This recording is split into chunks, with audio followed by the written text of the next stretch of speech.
Ya, Anda kembali bersama kami masih dengan Pak Erlangga, kriminolog, dan juga Mas Daniel dari Pakar Bela Diri. Pak Erlangga, ini kalau kita lihat upaya apa sih yang sudah dilakukan saat ini, walaupun masih naik turun kasus ini sering juga terjadi, Pak Erlangga?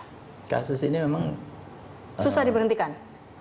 Bukan hanya naik turun, ya, tapi sebenarnya ini angka gelapnya besar.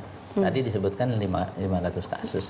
Ya, bisa ada lebih, 500 kasus. Bisa lebih karena memang tidak semua orang juga mau melaporkan hal ini kepada pihak kepolisian, karena yang pertama, buat apa buang-buang waktu lapor ke polisi toh akhirnya nggak menyelesaikan. Kedua juga kadang-kadang persoalannya adalah persoalan yang dianggap remeh. Ya. Apa karena sanksi yang diterima dari itu juga sedikit, jadi mereka menganggap bahwa enggak, memang ini kan persoalan catatan kriminal ya. Catatan kriminal itu ada yang dark number-nya tinggi, termasuk penjamretan, pencopetan, ya pencurian.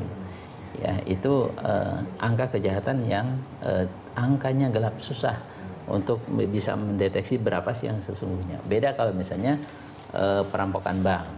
Kalau perampokan bank itu mungkin 0 ya dark number-nya. Karena apa? Setiap itu langsung dilaporkan kepada pihak kepolisian dan itu semua langsung dicatat ya. Tapi kalau penjamretan, polisi kadang-kadang juga tidak ada di tempat ya. Mau buktinya juga susah. Ya bukti dia menjamret apa? Jamret tasnya mana? Ya kan, tasnya sudah berpindah tangan segala macam semua. Cuma laporan bahwa saya menjadi korban kejahatan. Cuma sekedar laporan, tetapi siapa pelakunya kan nggak jelas. Nah, kecuali misalnya polisi sudah mengidentifikasi atau punya CCTV lah di setiap sudut kota Jakarta, ada CCTV kapan peristiwanya, kejahatannya kapan, di situ kelihatan siapa pelakunya dari filmnya kan, dari kamera kan gitu ya.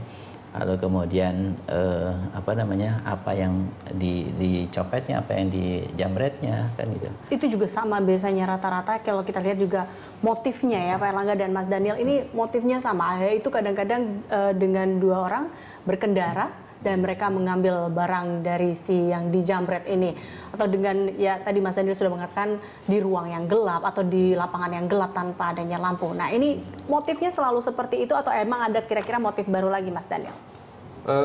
Kecenderungannya masih sama ya, memang yang paling sering terjadi memang di tempat sepi. Itu karena paling aman gitu ya. Paling aman secara buat sisi dari sisi seorang penjamret ya. Paling aman, resikonya paling kecil. Tapi ada juga yang ini juga memang di tempat keramaian dengan memberikan efek kejutan. Maksudnya si penjamret menghampiri korban, merampas dan langsung lari. Jadi orang tidak sempat juga bereaksi, jadi masih dalam situasi terkejut. Mungkin yang dijamret juga cuma bisa melongo, pindah. Nggak bisa berteriak sementara begitu dia sadar teriak jamret itu orang udah jauh. Jadi iya, ini kita apa yang mungkin dilakukan kalau kita pada saat terjadi hal seperti itu atau dibilangnya adalah safety mindset. Betul. Nah, ini apa yang harus dilakukan pada saat itu?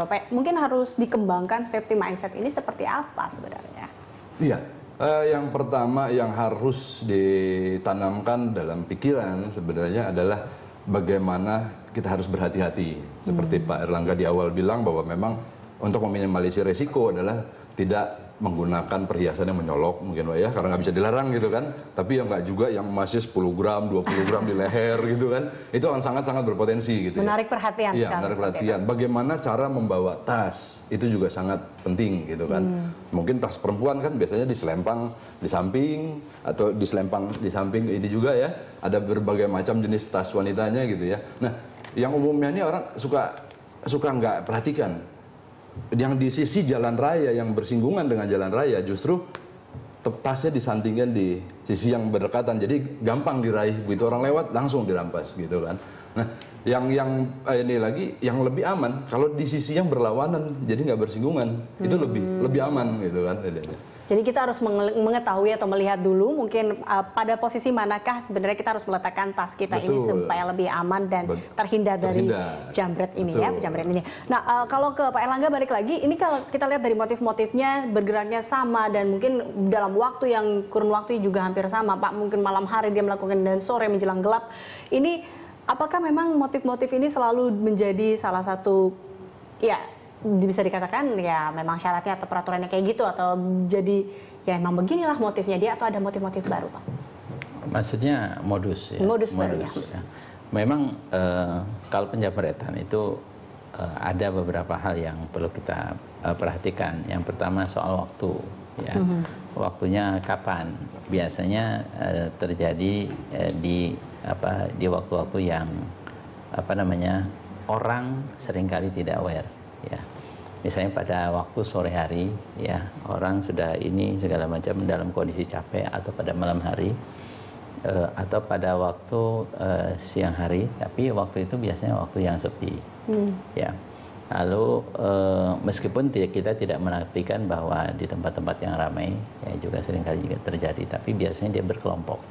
Tapi kalau di tempat yang sepi, itu biasanya menggunakan kendaraan bermotor, ya, misalnya penjamretan tas segala macam. Tapi itu lebih banyak untuk korbannya adalah pejalan kaki atau yang memiliki kendaraan bermotor yang lain. Pak Erlangga, ada nggak data yang Anda terima titik-titik atau daerah-daerah mana saja sih yang mungkin harus diwaspadai untuk berhati-hati di situ? Ya, biasanya di tempat-tempat di jalan-jalan yang sepi, di perapatan-perapatan, tapi di belakangnya itu ada pemukiman kumuh, ya, atau di tempat-tempat yang relatif rawan secara ekonomi, ya. Di situ tempat berkumpulnya biasanya ada simpul-simpul para preman, ya. Nah, itu kalau misalnya perkelahian pelajar itu ada simpul atau basis, ya. Tapi kalau ini kan simpul-simpul preman itu di tempat-tempat biasanya di perapatan-perapatan atau di tempat-tempat yang agak jauh dari jalan, dia biasanya mengumpul di situ dan melakukan rencana-rencana aksi yang akan dilakukan. Tapi juga kita harus catat bahwa mereka seringkali juga melakukan mapping. Mapping terlebih dahulu. Jadi tidak serta-merta mereka secara sporadis mereka melakukan tindakan kejahatan, karena itu berbahaya buat mereka.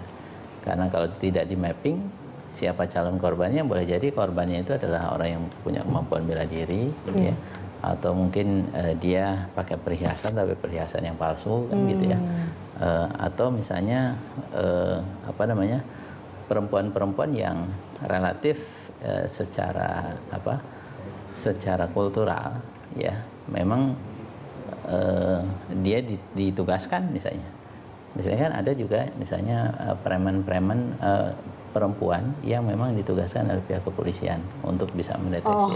Ya. Baik, berarti memang mereka sendiri punya teknik sendiri untuk melihat bahwa mana yang asli, mana yang palsu terkait perhiasan, dan juga mereka melihat orang ini bisa tidak untuk dijadikan korban selanjutnya, seperti itu ya, Pak Erlangga. Makanya gini, korban itu dia hati-hati. Kalau berjalan tuh jangan setiap hari jalan di tempat-tempat itu aja.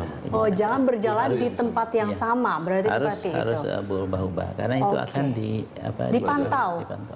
Baik Pak Erlangga dan Mas Daniel, kita akan kembali, dan kali ini kita akan mencoba bagaimana memeragakan teknik bela diri yang mudah untuk perempuan pada saat-saat misalnya terjadi penjamretan. Kami akan kembali sesaat.